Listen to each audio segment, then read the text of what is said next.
अब हम स्टार्ट करते हैं सर्जरी 1 के 2 नंबर के जितने भी क्वेश्चन आए, ये नोट्स अंशुल यादव सर के हैं, तो स्टार्ट करते हैं। चलो बैठ के। This result when the artery is suddenly blocked by N ambulance. कोई आर्टरी एम्बुलेंस से ब्लॉक हो जाए या फिर कोई गैंग्रीन था, वो इन्फ्लेमेशन हो जाए उसमें, ठीक है, तो उसे बोलेंगे wet gangrene. Due to infection and putrefaction the affected part become oedematous, swollen और टर्जिड विद ब्लेब्स। ठीक है, इडीमेटस हो जाएगा, स्वेलन हो जाएगा और ब्लेब्स प्रेजेंट होंगे इसमें। क्रेपाइटिस मिल सकते हैं अगर उसमें गैस है। फिर आता है नेक्रोटाइजिंग फेसाइटिस। तो इसमें क्या होता है, स्किन एंड सॉफ्ट टिश्यू का ये इन्फेक्शन है या फिर इन्फ्लेमेशन होता है इसमें, जो कि नीचे डीप फेशिया तक जा सकता है और इसमें मसल स्पेयर्ड रह जाती है।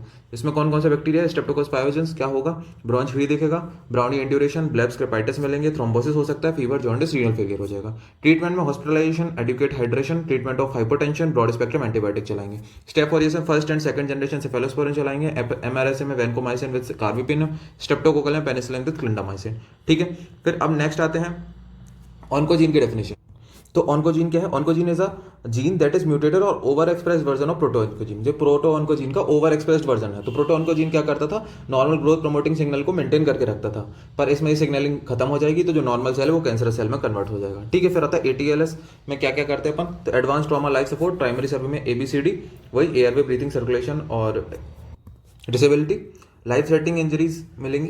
ठीक है, कौन कौन सी हो सकती है, एयरवे में airway obstruction, tracheobronchial injury, breathing attention haemothorax, open haemothorax, circulation massive haemothorax, cardiac tamponade, traumatic circulatory arrest. तो ये सब इंजरी हो जाएंगे। सेकेंडरी सर्वे में क्या करेंगे, डिटेल सर्वे करेंगे सारे, और जो इंजरी हो उनको अपन देखेंगे। फिर इसमें क्या करते हैं, लॉग रोल करते हैं। लॉग रोल में मिनिमम 4 लोग चाहिए होते हैं और लिम अगर फ्रैक्चर है तो 5 लोग चाहिए होते हैं।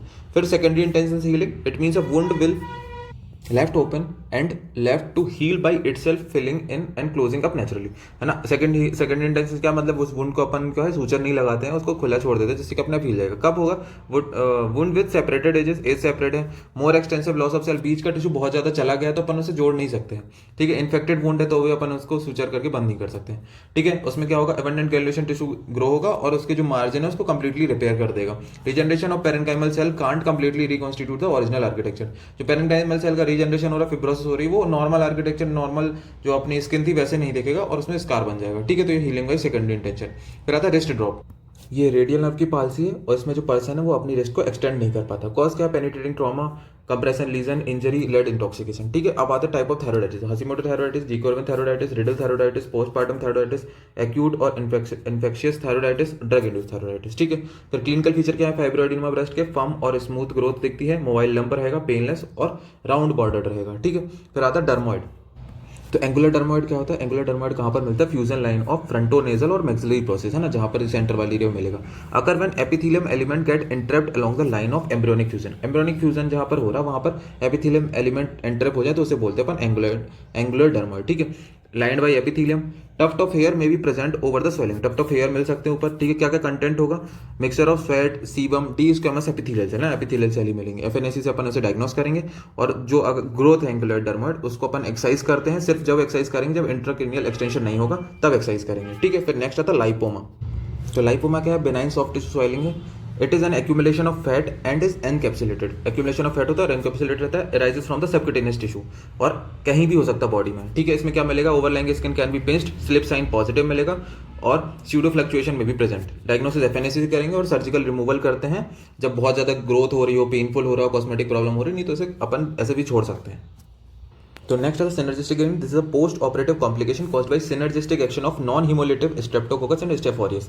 तो जब अपन क्या कर रहे थे, सर्जरी कर रहे थे कुछ उसके बाद कॉम्प्लिकेशन होता है किसकी वजह से, स्ट्रेप्टोकोकस स्टेफाइलोकोकस ऑरियस इन्फेक्शन की वजह से। ठीक है, रिस्क फैक्टर है परफोरेटेड अपेंडिक्स सर्जरी, है ना, biliary tract surgery, colectomy, atherosclerosis, diabetes, ये सब रिस्क फैक्टर है। क्लिनिकल फीचर में सेलुलाइटिस मिल सकता है एब्डोमिनल वॉल में पोस्ट ऑपरेशन में, फीवर, टेंडर एब्डोमिनल वॉल और प्रूलेंट डिस्चार्ज। ठीक है, ट्रीटमेंट में क्या करेंगे, इन्फेक्शन हुआ है तो एंटीबायोटिक देंगे, तो ब्रॉड स्पेक्ट्रम एंटीबायोटिक देंगे, बेंजाइन पेनिसिलिन, जेंटामाइसिन, मेट्रोनिडाजोल। ठीक है, फिर अगर गैंग्रीन की स्टेज पहुंच गया, पहले ये कौन सी स्टेज में, सेलुलाइटिस के स्टेज में, तो एंटीबायोटिक दे देंगे। अगर गैंग्रीन की स्टेज में तो इमरजेंसी एग्रेसिव डिब्राइडमेंट करना पड़ता है, क्योंकि जो भी डेड नेक्रोटिक टिश्यू है उसको अपन को रिमूव करना होगा, हाइपरपेरिक ऑक्सीजन और स्किन ग्राफ्टिंग करेंगे। तो ये था अपना क्या, सिनर्जिस्टिक गैंग्रीन। अब आता है मॉन्टस डिसीज, जिसमें होता क्या है, this is a spontaneous thrombophlebitis होता है superficial vein of breast and anterior chest wall. Anterior chest wall और ब्रेस्ट में क्या हो जाता है, थ्रोम्बोप्लेवाइटिस हो जाता है। साइन में क्या देखेगा, कॉर्ड लाइक स्ट्रक्चर रहेगा, groove along the side of the cord. ठीक है, और ट्रीटमेंट में अपन वो आर्म की मूवमेंट रिस्ट्रिक्टेड रहेंगे और एनसेट देंगे। ठीक है, अभी डर्मोइड से अपन ने पढ़ी थी। अब नेक्स्ट आता है यूनिवर्सल प्रिकॉशन।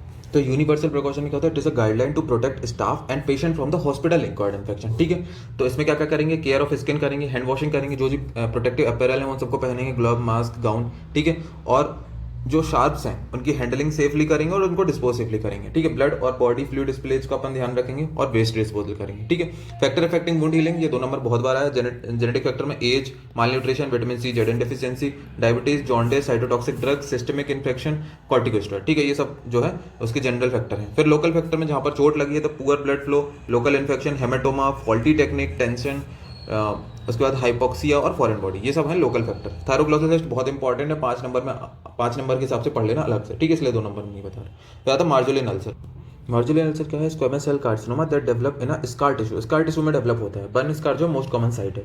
तो कहाँ कहाँ क्या क्या कॉज हो सकते हैं? बर्न स्कार, ठीक है, varicose ulcer scar, snake bite scar, chronic osteomyelitis scar, lupus vulgaris scar, ठीक है। ये धीरे धीरे ग्रो करता है, पेनलेस होता है क्योंकि इसमें नर्व्स वगैरह नहीं होती है, ट्रीटमेंट सर्जरी करना होगा, रेडियोथेरेपी इसमें यूजफुल नहीं होते। फिर आता है सेंट स्टेट में कौन कौन से कंपोनेंट आते हैं? गॉलस्टोन, डायवर्टिकुलाइटिस और हियाटस हर्निया, ठीक है। फिर आता है ग्रे टर्नर और कलन साइन, ठीक है। Grey Turner sign, it is a discolouration of the left flank associated with the acute pancreatitis, ठीक है। फ्लैंक में जो भाई डिस्कलरेशन देखता हो तो उसको बोलते हैं अपन ग्रे टर्नर, और कलन साइन वही सेम जो है अम्बलाइकल के आसपास मिले तो उसे बोलते हैं कलन साइन। फिर आता है ट्रोजियो साइन और ट्रोजो साइन। तो सबसे पहले देखते हैं Troisier sign. It is a clinical finding of a hard enlarge left supraclavicular lymph node. तो जो ट्रोजियर होता है वो लेफ्ट सुप्राक्लेविकुलर लिम्फ नोड है, और sign of metastatic abdominal malignancy. जब भी मैलिग्नेंसी होती है एब्डोमेन की, अगर लेफ्ट सुप्राक्लेविकुलर लिम्फ नोड अपन को पाल्पेबल है तो वो क्या है? ट्रोजियर साइन, और मेटास्टेसिस को बताता है। फिर आता है Trousseau sign. It is a sign that of latent tetany, ठीक है। हाइपोकैल्सीमिया हो जाता है, क्यों?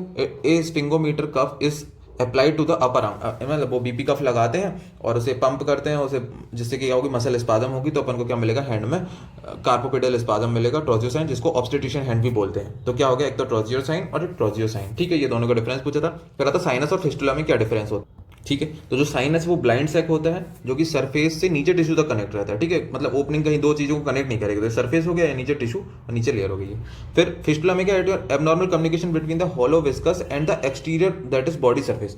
तो जैसे कि अपन ने पेरिनल फिस्टुला पढ़ा था तो बाहर स्किन और अंदर एनल कैनाल से कनेक्ट था, ठीक है। तो साइनस के टाइप्स में कंजेनाइटल एक्वायर्ड और इसमें इंटरनल एक्सटर्नल, ठीक है। एग्जांपल में इसमें पेरी ऑरिकुलर ऑस्टियोमाइलिटिस, इसमें फिस्टुला इन एनो, थायरोग्लॉसल फिस्टुला, ठीक है। तो फिस्टुला साइनस में डिफरेंस पता चल गया। फिर आता हाइपरट्रॉफिक स्कार और किलोइड में डिफरेंस। तो जो हाइपरट्रॉफिक स्कार है वो क्या है? Occur from the prolonged inflammation phase at the time of phase of wound healing, ठीक है। Never get worse after 6 month, 6 महीने के बाद खराब नहीं होगा, और प्रोलॉन्ग इन्फ्लेमेशन कारण होता है। इसमें ईचिंग प्रेजेंट नहीं रहती और नॉन टेंडर रहता है, और जो उसका जो वुंड का मार्जिन रहता है उसी के अंदर ग्रो करता है, जबकि जो किलोइड है वो वुंड का मार्जिन क्रॉस कर जाता है। It continues to get worse even after 1 साल के बाद भी वो ग्रो करता जाएगा, बहुत ज्यादा ईचिंग होगी, मार्जिन इज टेंडर, ठीक है। तो ये हाइपरट्रॉफिक स्कार और किलोइड में डिफरेंस है, थोड़ा और देख लेना अपनी तरफ से। मॉन्डेस डिजीज पढ़ी लिया, बात है carbuncle. It is an infective gangrene of the subcutaneous tissue, जो कि किससे होता है? स्टेफोरिस होता है। Diabetic patient, poor immunity, undergoing radiotherapy, इन सब में हो सकता है। Nape of neck, back, shoulder, पीछे की तरफ ही होता है, मतलब, ठीक है। क्लिनिकल फीचर, सीवियर पेन होगा, swelling in nape of the neck, fever with chills हो सकता है, रेड स्पॉट लाइक कोल मिल सकता है, क्रीवीफॉर्म अपीयरेंस मिलेगा। कंट्रोल क्या करेंगे, कैसे करेंगे ट्रीटमेंट? तो जो डायबिटीज उसको कंट्रोल करो, एंटीबायोटिक देंगे, फ्लॉक्सासिलिन, और क्रूशिएट इंसिजन देते हैं, और जो भी अंदर पस रहती है उसको निकाल लेते हैं, ठीक है। It is a pain affecting the calf and less commonly the thigh and buttock that is induced by the exercise and relieved by rest। तो होता क्या है कि जैसे कि आर्टरी है, इसमें बीच में क्लोडिकेशन है या फिर बीच में ये स्पाज्म है बीच में से, ठीक है। जब नॉर्मल बॉडी फंक्शन कर रही होती है, रेस्ट पे होती बॉडी, तो इतनी ब्लड की नीड नहीं होती, तो वो उसमें इतना ज़्यादा नहीं दिखता है। पर जैसे ही एक्सरसाइज करेगा, ऑक्सीजन की डिमांड बढ़ेगी, ब्लड फ्लो तब भी कम रहेगा, तो क्या हो जाएगा? क्लोडिकेशन होगा। It occur as a result of muscle ischaemia during the exercise caused by the obstruction to arterial flow, है ना। यहाँ पर ऑब्स्ट्रक्शन हो रहा है, स्पाज्म, कुछ भी वजह से ब्लड नहीं पहुंच पा रहा, तो इस वजह से क्या हो जाता है? क्लोडिकेशन होता है। कार्सिनोमा चीक के risk factor, tobacco, Plummer Wilson syndrome, EBV, alcohol, cigarette smoking, chronic irritation और पुअर ओरल हाइजीन। तो ये क्या हो गया अपने कार्सिनोमा चीक के रिस्क फैक्टर। फिर आता ब्रेस्ट फाइब्रो एडिनोसिस। तो इसमें क्या है? साइक्लिकल मैस्टेलिया, फाइब्रोसिस्टिक डिसीज ही बोलते हैं। It is an aberration of physiological change that occurs in the breast from menarche till menopause, menarche से लेके मीनोपॉज तक हो सकती है, और एक ये अंडी होता है तो उसका ही फॉर्म होता है, ठीक है। Aberration of normal development of breast, ठीक है। मैनेजमेंट में इन्वेस्टिगेशन क्या करेंगे? एग्जामिनेशन करेंगे, coarse, nodular, tender, lumpy breast मिलेगा अपन को, निपल डिस्चार्ज मिल सकता है अपन को, ठीक है। ट्रीटमेंट में क्या? रीएश्योरेंस, लाइफस्टाइल मॉडिफिकेशन करने को बोलेंगे, प्राइमराइज ऑयल लगाते हैं, एंटीऑक्सीडेंट, टॉपिकल एनसेड, डोनाजोल, टेमोक्सिफेन, है ना, वही ईस्ट्रोजन को कम कर रहे हैं। फिर सर्जरी में एक्सीजन ऑफ लंप, अगर बहुत ज़्यादा साइज बढ़ रहा है तो एक्सीजन कर लेंगे, तो ये हो गया फाइब्रो एडिनाइटिस। ठीक है, फिर under water seal is needed for chest tube damage. तो क्यों जरूरी होता है under water seal for chest tube drainage? Is use to allow air and fluid to exit. जब वो एक्सहेल करेगा तो एयर फ्लूइड बाहर निकल सके और वापस से एंट्री ना हो जाए एयर और फ्लूइड की मीडियस्टिनम में इनहेलेशन के टाइम पे, तो वो उसे प्रिवेंट करता है। तो एक वन वे बॉल्व की तरह काम करता है जो वाटर सील होता है। ठीक है, एक्सेल करने के टाइम पे निकल जाए लेकिन इनहेल करने के टाइम पे नहीं आए, है ना। अगर आ जाएगा वापस तो क्या काम रह जाएगा, मतलब कि अपन ने इसीलिए तो लगाया कि एयर और फ्लूइड जो है अपनी लंग्स से बाहर निकल सके। करता है pilonidal sinus. It is the infection of skin and subcutaneous tissue at or near the upper part of buttock in the midline। ठीक है, पाइलोनाइडल साइनस में क्या होता है कि इन्फेक्शन होता है स्किन और सबक्यूटेनियस टिश्यू का near the part of buttock and in the mid line. ठीक है, causes invades hair force causing hair penetration और वल्नरेबिलिटी ऑफ द स्किन। ठीक है, कुछ हेयर अगर उसके उसमें दिक्कत हो जाती है हेयर के रूट में, या फिर वो इन्वेड कर जाता है, रिवर्स होता है, तो उस वजह से हो जाता है। क्लिनिकल फीचर में पेन और sitting and bending, bloody discharge मिल सकता है और फीवर और मलेज भी मिल सकता है। ठीक है, इसको थोड़ा और डिटेल में देख लेना पाइलोनाइडल साइनस को। फिर आता है lucid interval. It is the period of time between regaining consciousness after a short period of unconsciousness resulting from the head injury. Head injury होती, पेशेंट अनकॉन्शियस हो गया, फिर थोड़ी देर बाद जगता है, तो जो इंटरवल जिसमें वो कॉन्शियस रहता है, वो जग जाता है, उसको बोलते हैं लूसिड इंटरवल। कॉमनली किस में मिलता है? ईडीएस में, है ना, एक्स्ट्राड्यूरल हेमेटोमा।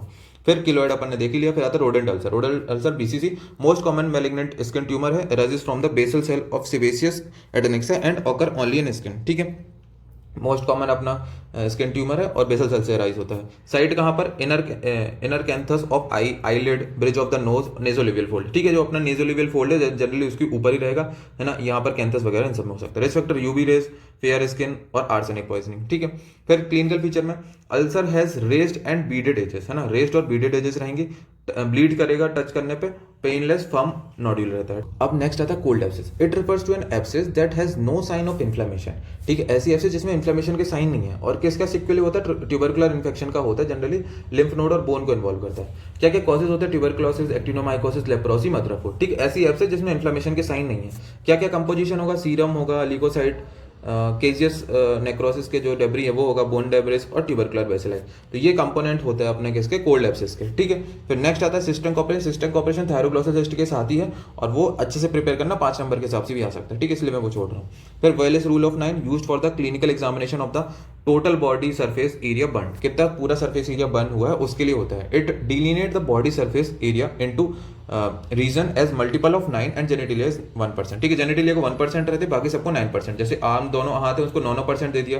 ठीक है, चेस्ट जो आगे वाला है, आगे वाली चेस्ट का सरफेस वो 9%, पीछे वाला 9%। जो अपना पेट है एब्डोमेन उसको आगे 9% और पीछे 9%। जो पैर है दोनों आगे की तरफ 9%, पीछे की तरफ 9%। तो मतलब एक पैर को 18% देते हो और एक हाथ को 9% देते हो, हेड को 9% और जेनिटलिया को 1%। ठीक है, तो इसे बोलते हैं वेलेस रूल ऑफ 9।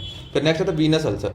तो वीनस अल्सर क्या है? Occur due to increase venous hydrostatic pressure. Venous hydrostatic pressure बढ़ जाएगा तब वेरिकोज वीन से एसोसिएटेड रहता है। कहाँ पर होगा? Locate medial side of lower 1/3 of the leg और किस में? लॉन्ग सेफेनस वेरिकोसिटी, जहाँ पर भी लॉन्ग सेफेनस वेन सप्लाई करती है वहाँ के आसपास होगा।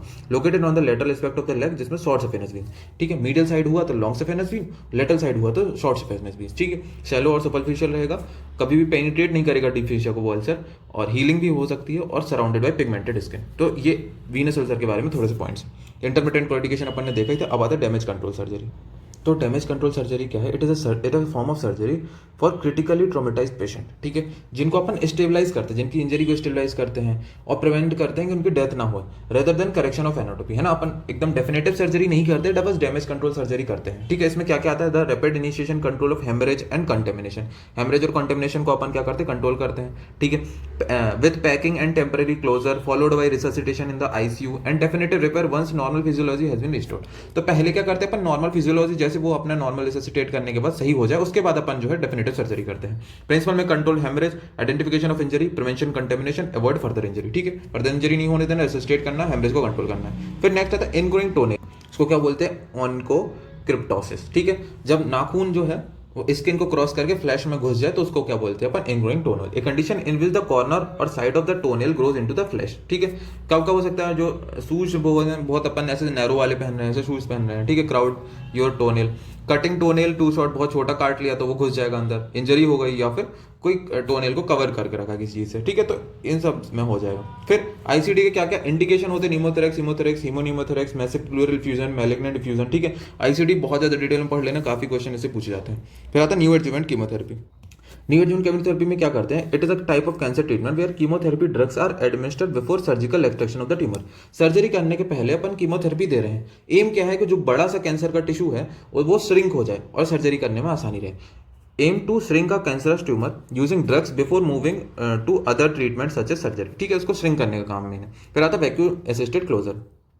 तो वैक्यूम असिस्टेड क्लोजर क्या है, एक ऐसा ड्रेन जो कि ब्लड और सीरियस फ्लूइड को खींचेगा वुंड और ऑपरेशन साइड से, ठीक है। वैक्यूम असिस्टेड क्लोजर में क्या है, अपन एक पाइप से वैक्यूम असिस्टेड अपन एक डिवाइस या वैक्यूम ड्रेन कनेक्ट कर देते हैं, जैसे वो ब्लड और सीरियस फ्लूइड को खींचेगा, ठीक है। नेगेटिव प्रेशर बनता है जो कि क्या करेगा, जो कि इंटरस्टिशियल फ्लूइड है, लोकलाइज्ड एडिमा को कम करेगा और ब्लड फ्लो वहां पर बढ़ाएगा। क्या क्या काम है, इंटरस्टिशियल फ्लूइड को रिमूव करेगा, लोकलाइज्ड एडिमा को कम करेगा और ब्लड फ्लो बढ़ाएगा, ठीक है। किस किस में करते हैं, venous ulcer, diabetic ulcer, necrotising fasciitis, chronic ulcer हो गया, soft tissue injury, pressure ulcer या फिर सॉफ्ट टिश्यू डिफेक्ट हो गया, ठीक है। किस किस में नहीं करेंगे, osteomyelitis, internal fistula, necrotic tissue in eschar और मैलिग्नेंसी, इन सब केस में वैक्यूम असिस्टेड क्लोजर नहीं करते। समझ में आ गया काम क्या है, इंडिकेशन क्या, कॉन्ट्राइंडिकेशन क्या है।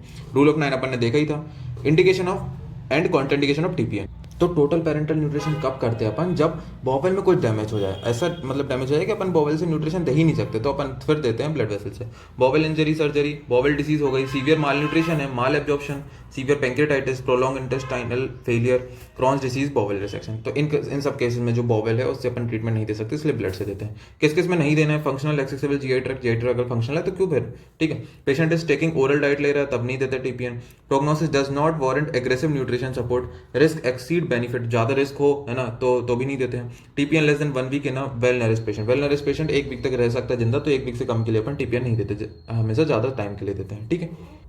नेक्स्ट है जीसीएस स्कोर। जीसीएस स्कोर काफी बार पूछा गया है, इसमें देख लेना क्या क्या कंपोनेंट होते हैं, आई ओपनिंग, वर्बल रिस्पॉन्स और मोटर रिस्पॉन्स, इसको आपको रटना ही होगा तो आप कर लें। तो नेक्स्ट एक बार पूछा था पार्कलैंड फॉर्मूला, ठीक है। फॉर्मूला क्या, 4 ml पर परसेंट बर्न पर केजी बॉडी वेट पर 24 आवर, ठीक है।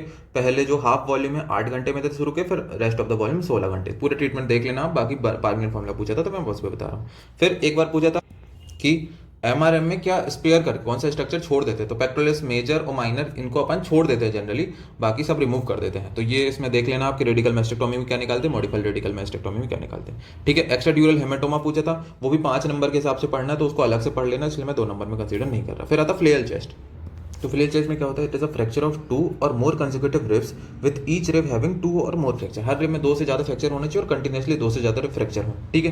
फिर वो एक सेगमेंट जो है वो अपोजिट मूव करता है, तो उसमें क्या मिलेगा, पैराडॉक्सिकल एस्पिरेशन मिलेगा। इंस्पिरेशन में जब चेस्ट जो है बाहर जाती है तो वो अंदर जाएगा, अंदर जाएगी तो बाहर जाएगा, ठीक है। इंटेस्टिनल फ्लटर मिलेगा, pendular movement of air from the lung, ठीक है। पल्मोनरी कंट्यूजन मिल सकता है, ठीक है। फिर टाइप्स में एंटीरियर पोस्टीरियर लेटरल कैसे भी हो सकता है, डायग्नोसिस क्लिनिकली होता है, इन्वेस्टिगेशन चेस्ट एक्सरे करेंगे, ब्लड ग्रुपिंग, आर्टिकल PCO2। फिर अपन कैसे ट्रीटमेंट करेंगे, आईसीडी लगाएंगे, जो फ्रैक्चर है वहाँ पर क्लिप्स लगा के उसको जोड़ सकते हैं, बीटी, IV फ्लूइड, जो भी नॉर्मल जो सपोर्टिव ट्रीटमेंट है तो वो कर लेंगे। फिर आता है रेनुला, ठीक है। तो रेनुला में क्या होता है, mucus retention cyst collect around the sublingual gland, sublingual gland के आसपास अगर म्यूकस रिटेंशन सिस्ट होती है तो उसे बोलते हैं रेनुला, ठीक है। कोई भी सेलेवरी ग्लैंड के पास हो सकती है। पेलनेस डंबल शेप फ्लक्चुएंट इन सबमेंडुलर में होता है तो डंबल शेप की होती है। पैथोजेनेसिस क्या है कि सेलेवरी डक्ट का ब्लॉकेज हो जाए जिस वजह से जो अंदर है उसमें म्यूकस का रिटेंशन हो जाए, तो उसको क्या बोलते हैं अपन, ranula. It is closely related to the lingual nerve. Differential diagnosis में लिम्फ सिस्ट आता है। Investigation USG neck, MRI neck कर सकते हैं, मैनेजमेंट मार्सुप्लाइजेशन, और जो सिस्ट है उसमें जो भी कंटेंट एस्पायर कर सकते हैं या फिर सिस्ट को एक्सरसाइज कर सकते हैं, ठीक है। अब वीडियो बहुत बड़ी हो रही है तो मैं सिर्फ फोटो दिखा रहा हूँ, आप खुद रीड कर लेना। ये ब्रेकियल सिस्ट भी पूछा गया, स्टेम सेल पूछा गया था, स्टेम सेल के बारे में बताओ, ठीक है। बॉयल्स और कार्बंकल के बारे में पूछा गया था, तो एक एक डेफिनेशन ही है, इतना ही काफी है, डायग्राम बना देना और फोरंकल और कार्बंकल का डायग्राम। फिर नेक्स्ट मेनिंगोसील, मेनिंगोमायोसील, ठीक है। ये दोनों देख लेना कि दोनों में डिफरेंस क्या होता है, ठीक है, ये इंपॉर्टेंट है। फिर लास्ट ये आईसीडी के बारे में, आईसीडी के बारे में आप डिटेल में ही पढ़ लेना, काफी इंपॉर्टेंट है, आ सकता है 5 में भी आ सकता है, बाकी तो ज्यादातर 2 में ही आया। Thank you.